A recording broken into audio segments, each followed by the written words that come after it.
Salut à tous, j'espère que vous allez bien. On est reparti pour une semaine sur toujours le même thème, sur la demi-garde. Ceux qui n'ont pas encore vu, n'hésitez pas, c'est accessible sur la chaîne YouTube NRFight. Donc ça fait déjà, on a fait 2 semaines là-dessus. La première semaine, on a vu comment arriver dans la position et à partir de là, on a vu 2 renversements classiques de base. La semaine dernière, on a vu comment, si jamais on s'est fait contrôler, donc soit la tête, soit le bras, comment reprendre l'avantage, donc reprendre le contrôle pour pouvoir renverser ou prendre le dos. Et cette semaine, on va voir comment, quand l'adversaire nous a contrôlé le bras-tête, donc il est vraiment en place, qu'il nous a mis complètement à plat, comment s'en sortir pour pouvoir reprendre l'avantage et pour pouvoir renverser. Je suis ici avec mon ami Mehdi aka Silva, d'ici à Nancy, NR Fight Club. Comment ça, il y a un NR Fight Club à Nancy? Qu'est-ce qui se passe? On a ouvert, on a fait l'inauguration hier. N'hésitez pas, toutes les informations elles sont sur nrfight.com. Vous allez là dans la petite liste des clubs et maintenant il y a NR Fight Nancy. Vous cliquez dessus et vous avez toutes les informations. Donc si vous êtes dans la région, n'hésitez pas. Il y a tous les samedis des entraînements. Donc même ceux qui sont un peu loin, n'hésitez pas à venir. C'est en plus un open mat. Donc vous pouvez venir vous entraîner avec le groupe, Mehdi et toute la team.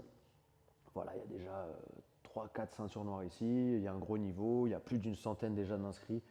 Donc voilà, je pense que vous allez kiffer. Et puis on a aussi du MMA, Muay Thai, bientôt une cage qui va être posée, des sacs de frappe. Voilà, on peut enfin se faire plaisir parce que c'est des locaux plus grands qu'à Paris où c'est un peu plus difficile. Hein, les loyers, c'est pas du tout les mêmes. Donc voilà, on va se faire plaisir. Enfin, en fait, c'est surtout Mehdi qui va se faire plaisir parce que moi, je vais en profiter 3 fois dans l'année. C'est lui qui a de la chance. On est parti sur le thème de la semaine. Et le thème, il est vraiment intéressant. Enfin là, ce que je vais vous montrer, c'est vraiment intéressant, surtout pour tous les niveaux. Parce que c'est l'une des bagarres, en fait. Tiens, mets-toi en dessous, juste, je vais te démontrer un petit peu. Descends un tout petit peu, qu'on soit bien centré. Yes. En fait, déjà, la demi-garde, c'est une position qui est beaucoup utilisée sans kimono. Pourquoi? Parce que pour celui qui est en dessous, ça permet de bloquer l'adversaire, donner des possibilités beaucoup plus larges d'attaque comparé à la garde fermée sans kimono. Et la troisième, c'est d'être beaucoup plus proche de l'adversaire. Okay, et donc beaucoup moins de facilité pour moi de fuir le combat, de reculer, de partir. Que si je suis dans la garde par exemple, je suis ici, alors je peux être ici ou je peux être debout. Bon, je peux pas. Si je suis debout, on voit plus ma tête. Voilà, on voit plus ma tête, donc je vais pas me mettre debout. Mais vous avez compris l'idée. Ici, pour lui, c'est difficile de venir s'engager avec moi. Alors, il y a plein de possibilités. Il y a attraper le poignet, il y a ci, il y a ça, d'accord. Mais c'est beaucoup plus facile pour moi de fuir, de partir, que quand je suis pris en demi-garde. Et si je suis pris en garde fermée ici, alors ouais, il a quelques possibilités, bien évidemment, mais elles sont quand même beaucoup moins faciles à mettre en place qu'en demi-garde. Donc la demi-garde, c'est quand même une position très utilisée sans kimono, ici. Et l'objectif ici, pour moi qui suis au-dessus, en demi-garde, c'est de laisser mon adversaire le bassin au sol, le dos au sol, et idéalement de contrôler ici un bras-tête. Okay, donc la tête et le bras à l'opposé du côté où je suis. D'accord? Donc ça, c'est mon objectif. Donc si, et c'est ce qu'on va voir aujourd'hui, si mon adversaire en dessous, il a des attaques et des opportunités de reprendre l'avantage à partir de là, eh ben, ça va beaucoup compliquer mon travail. On est bon? On est parti? Donc Mehdi, il va venir au-dessus. On va le faire de ce côté-là d'abord. Il y a le micro là, donc il faut que je le mette de l'autre côté. Désolé, c'est jamais pratique de montrer du sol avec les micros. On va se rapprocher un poil. Et ça va surtout se dérouler au niveau des jambes parce qu'en fait, tu peux prendre le contrôle, vas-y. Hop, et on est bien placé. Donc, là, en fait, ce qui va se passer, c'est que ça va essentiellement se dérouler au niveau des jambes. Bah parce qu'en haut, quoi qu'il arrive, je suis contrôlé. Donc, je ne peux pas aller par là, je ne peux pas aller par là. Et en plus, son genou gauche, il est tellement bien rentré au niveau de mes fesses, enfin, bon, un peu plus, voilà, par là, ce qui fait que moi, j'ai du mal à sortir mon bassin et j'ai du mal à me remettre face à lui. Et comme on l'a déjà vu dans d'autres vidéos, depuis le début de l'année, là, au niveau de la programmation en lutte à livrer, quand j'ai le dos au sol, c'est très difficile pour moi d'aller renverser. Parce que c'est comme en judo, comme dans tout, j'ai besoin d'être face à l'endroit où je veux le renverser pour pouvoir le renverser. Là, par où je vais le renverser? Par-dessus moi? Bah, il est aplati sur moi comme une crêpe, je peux pas aller le renverser, donc c'est difficile. Donc j'ai besoin de sortir mon bassin. Sauf que là, mon bassin, il est pas libre parce qu'il a placé son corps de façon à ce qu'il soit lourd sur moi. On est bon? Du coup, d'ici, comme vous avez compris, c'est difficile pour moi de travailler avec mes bras. Je peux toujours essayer de venir là, mais on va travailler essentiellement avec les jambes dans un premier temps pour créer l'espace. Donc ce qu'on va faire, c'est on va travailler ce qu'on appelle le double crochet. C'est pas mal le jeu de Eddie Bravo. Et en fait, c'est pour ça que ça a beaucoup marché. Et à chaque fois qu'il l'a rencontré, ça a marché face à Royler Gracie. Parce que ça, c'est le jeu classique, basique, en jiu-jitsu brésilien et de la famille Gracie.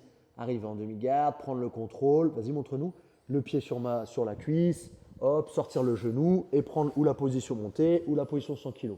Ok? Et lui, Eddie Bravo, en fait, il a développé tout un jeu à partir de là. Bon, c'était déjà connu, hein, c'était déjà utilisé, mais c'est quelque chose qu'il a, on va dire, amélioré, peaufiné pour qu'on puisse l'utiliser. Donc ici, viens, on se tourne un petit peu, qu'on voit les jambes. Ouais, super. En fait, la position classique en demi-garde, c'est que si jamais cette jambe-là, c'est cette jambe-là qui est entre mes jambes, je dois fermer sur l'extérieur. Sauf que là, je vais inverser. Je vais venir fermer par l'intérieur. Donc comment je vais faire? Ma jambe droite, elle va venir par-dessus ma jambe gauche. Et je vais venir ici récupérer. Donc je vais aligner sa jambe et récupérer le bout de ses pieds avec mon autre pied. Maintenant, avec ma jambe droite qui m'a aidé à ouvrir, je vais venir verrouiller. Je vais faire doucement parce que ça fait un petit peu mal quand même. Ça fait comme une petite clé de cheville. D'ici, je vais venir chercher en bas de ma jambe, presque au niveau de ma cheville. Et je vais venir en fait ici tendre sa jambe. Et on remonte un petit peu, qu'il voit bien. Donc je remonte. On l'a fermé sur l'extérieur. Cette jambe à l'extérieur, elle va venir par-dessus mon autre jambe. La jambe maintenant qui est là, elle va venir crocher la cheville. Mais des fois, je ne peux pas. Donc j'ai besoin de quoi? De réaligner sa jambe. Et même limite moi d'aligner complètement mon bassin. J'attrape son pied, j'attrape sous ma jambe et je vais venir tendre sa jambe. Et en fait, quand je vais tendre sa jambe vers le bas, ça va me permettre d'alléger la pression qui est en haut et de trouver peut-être un peu plus d'espace. Parce que des fois, quand je suis ici, mon adversaire il met tellement la pression, la tête bas, que je n'ai pas d'espace pour rentrer mon bras droit. Par contre, une fois que je vais prendre le double crochet ici, que je vais le mettre vers le bas, il va descendre. Et là, je vais pouvoir mettre mon avant-bras contre sa gorge et venir ici récupérer, comme on voit depuis le début, avec l'essuie-glace, passer au niveau de ses pecs et sous son bras. Et là, je suis bien. Et on va voir 3 renversements à partir de là, à partir du fait que j'ai repris le contrôle et du double crochet en bas. Donc première chose, ça va être quoi? Ça va être de ramener mon adversaire. Donc comment je vais faire? Je vais venir ramener mes genoux à la poitrine et je vais le ramener avec mon bras droit. Quand je vais l'amener vers moi, il va poser ses mains au sol, sa jambe elle va se rapprocher de moi. D'ici, 2 possibilités.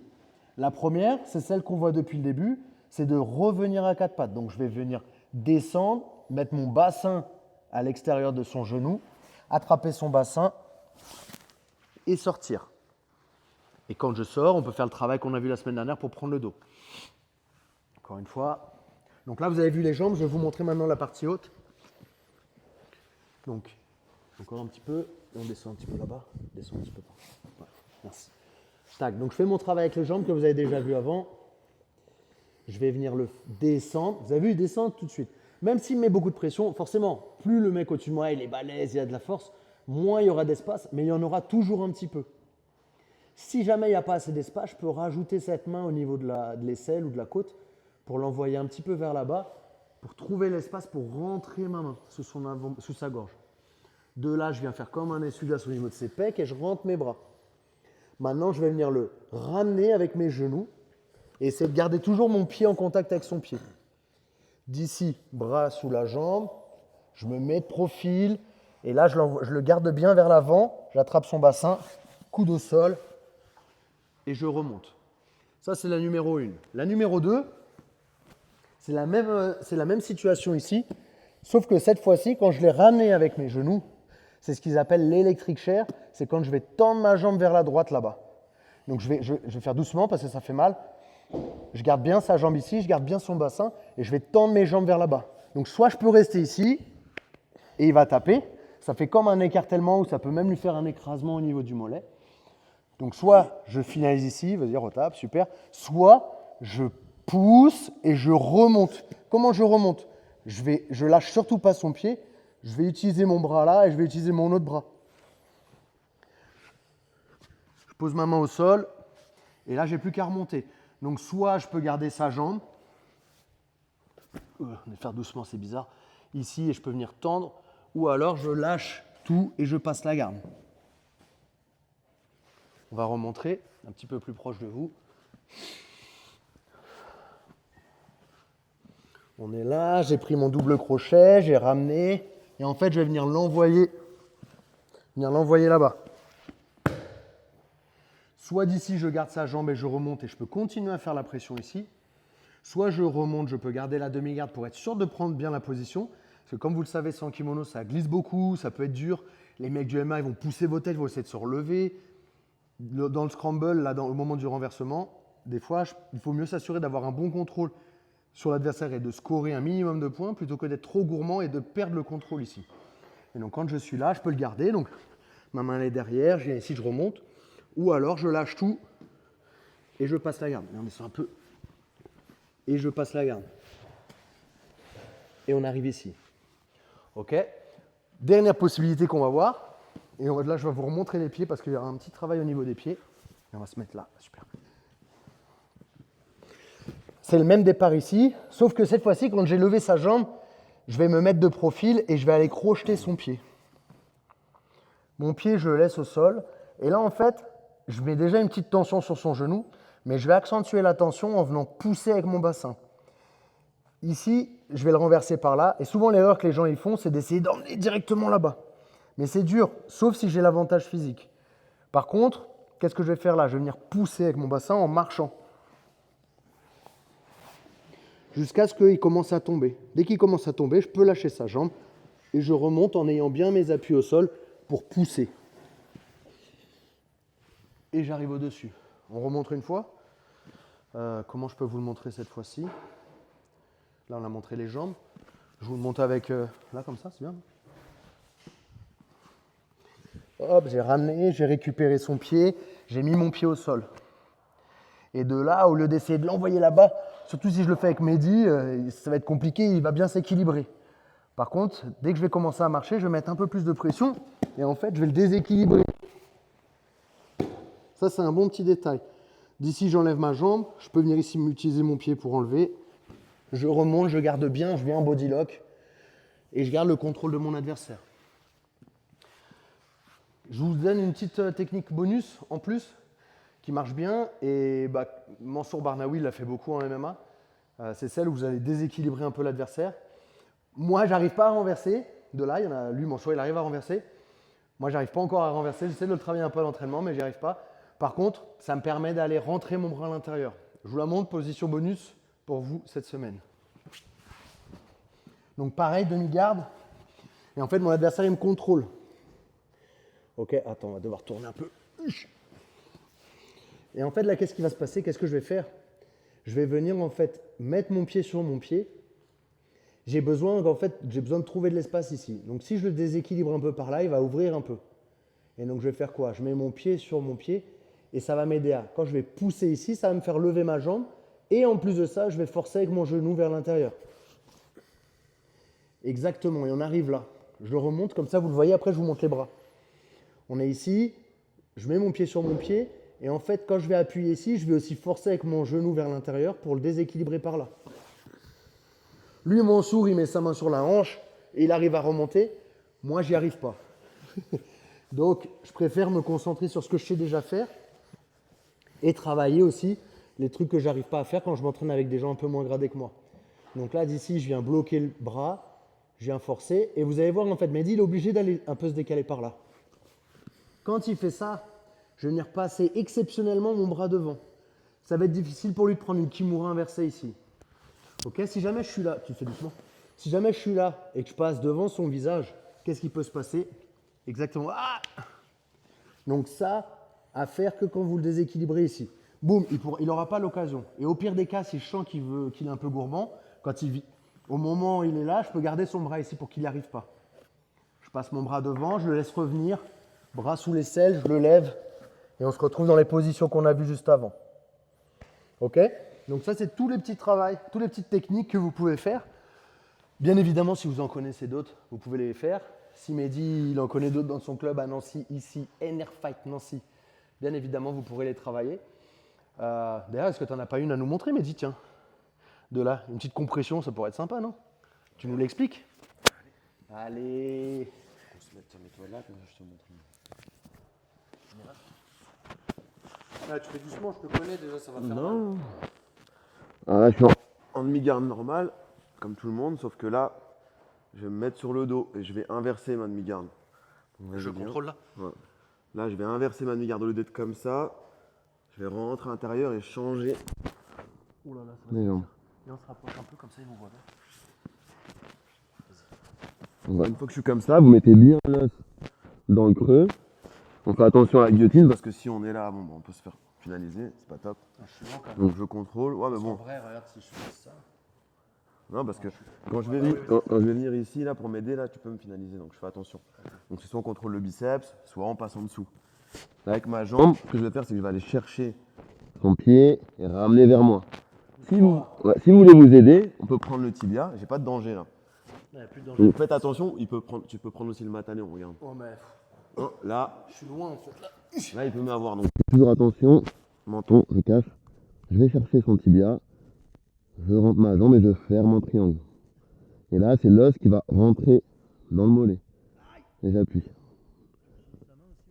Non, même pas. Après, si je peux rajouter ça, ou alors je peux même aller ceinturer.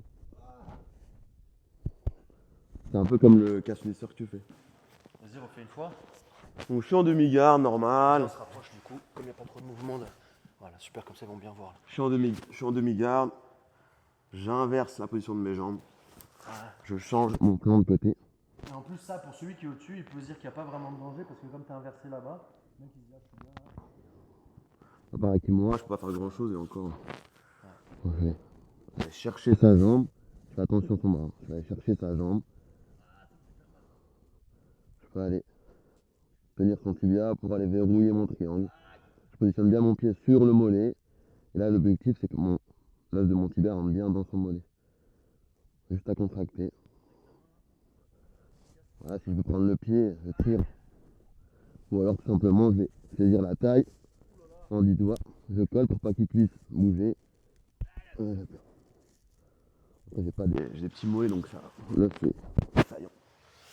Ça m'a déjà pas mal sauvé.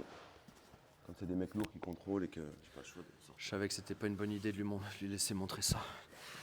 Ramener mon mollet, j'ai laissé mon mollet ici à Nancy. Merci à Mehdi. Vous êtes de passage à Nancy, n'hésitez pas à venir faire un petit cours d'essai ici. Toutes les infos elles sont sur le site nrfight.com, sur l'onglet Nancy. Puis voilà, c'est un plaisir pour nous. Je peux vous faire même, regardez, rapidos, si vous voulez voir l'envers du décor. Hop. Il y a combien de mètres carrés de tatami, Mehdi ? Il y a 200 mètres carrés de tatami, la salle elle fait 425 mètres carrés. Ok, en plus on a des beaux vestiaires. On vous prépare un petit vlog où on vous montre vraiment la salle complète. Alors il n'y a pas encore, il va y avoir quoi, une cage, hein, on est d'accord ? Une cage en plus, ouais, mais là il y a tous les vestiaires sont finis, grosse surface, 425 mètres carrés, 200 mètres carrés de tatami, sac de frappe, 18 cours semaine, matin, midi, soir, 3 disciplines, 3 ceintures noires. On est pas mal. On est pas mal. Et puis, donc il y aura une cage, il y aura des sacs de frappe qui vont être posés là dans les prochains jours, prochaines semaines. Et puis voilà, on a hâte. On a fait l'inauguration, donc on vous prépare un petit vlog. On espère que vous allez kiffer. Et puis vous allez comme ça pouvoir découvrir la salle. Et puis vous verrez des techniques aussi, des techniques que j'ai montrées sur l'inauguration. Et puis voilà. Et pareil, Mehdi, ça fait des années qu'il vient avec moi sur les stages au Brésil. Donc n'hésitez pas aussi si vous voulez venir vous entraîner sur les camps d'entraînement que j'organise au Brésil. Donc là, c'est en février. Toutes les informations peut-être dans la description ou sinon sur le site en général, sur l'onglet stage, événements. Et aussi, en novembre, il y en avait plein qui m'ont demandé le stage sur 3 jours à New York, chez mon ami Jarbeng. Le club, c'est Jiu Livré, parce qu'en fait, il fait et Jiu-Jitsu et Luta Livré. Donc voilà, pareil, ceux qui veulent passer quelques jours à New York avec moi, on va kiffer. Et puis voilà, merci Mehdi, c'est pas mal. Oh ça! Allez, à la prochaine, les amis. Elle est belle la vidéo là, la lumière et tout, on est top. Oh ça!